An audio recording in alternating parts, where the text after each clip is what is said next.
Good afternoon everybody, this is Benjamin Kase in my channel Benjamin News or Benjamin Kase News. We are coming to you from Addis Ababa, Ethiopia. Our top stories for now. The Republican US President Donald Trump first announced the breakthrough in a post on his own social media through saying Israel and Hamas have agreed on the first phase of a Gaza ceasefire deal. Qatar, a key mediator in the process talks, confirmed the development, saying an agreement has been reached on all the provisions and the implementation mechanisms, meaning the first phase of a ceasefire plan deal. Russia backs Trump Gaza peace plan. Hamas said in a public statement that it has concluded an agreement stipulating an end to the war on Gaza. Israel withdrew from Gaza the interest of aid and a prisoner swap too. The Likud party's Israeli Prime Minister Benjamin Netanyahu said he would convince his government on Thursday to approve the Gaza ceasefire agreement, adding in a statement Netanyahu a great day for Israel. Now in details about the Gaza ceasefire deal. United Kingdom Prime Minister Keir Starmer welcomes Gaza ceasefire deal. British Prime Minister Keir Starmer has welcomed the agreement and called for aid to be allowed into Gaza after months of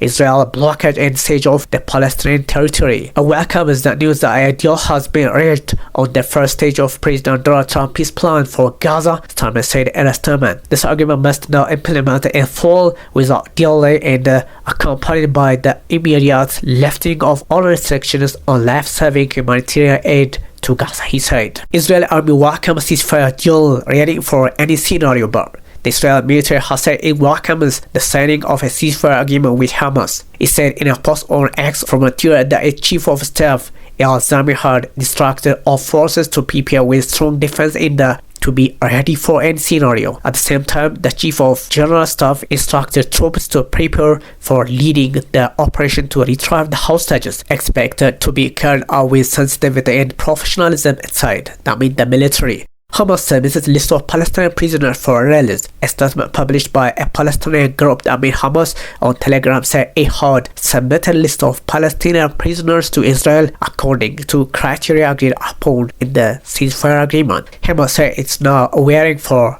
agreement on the names before it publicly announces them through its prisoners' media office. Russia backs Trump's Gaza peace plan. The plan for peace in Gaza proposed by US President Donald Trump is currently the best option to stop the bloodshed, Russia Foreign Minister Sergei Lavrov has said. The 20-point plan released by the White House last month called for an immediate ceasefire and the exchange of all hostages held by Hamas for Palestinian prisoners in Israel. Also envisions turning Gaza into a de-radicalized or terror-free zone after the withdrawal of Israeli forces, with Hamas excluded from governing the enclave. According to Sergei Lavrov, the proposal is not ideal since it essentially sidesteps the issue of Palestinian statehood, which remains at the heart of the conflict and only focused on Gaza. We are realists. We understand it is the best option that is currently on the table. The plan looks like a sensible compromise that could be accepted for at least not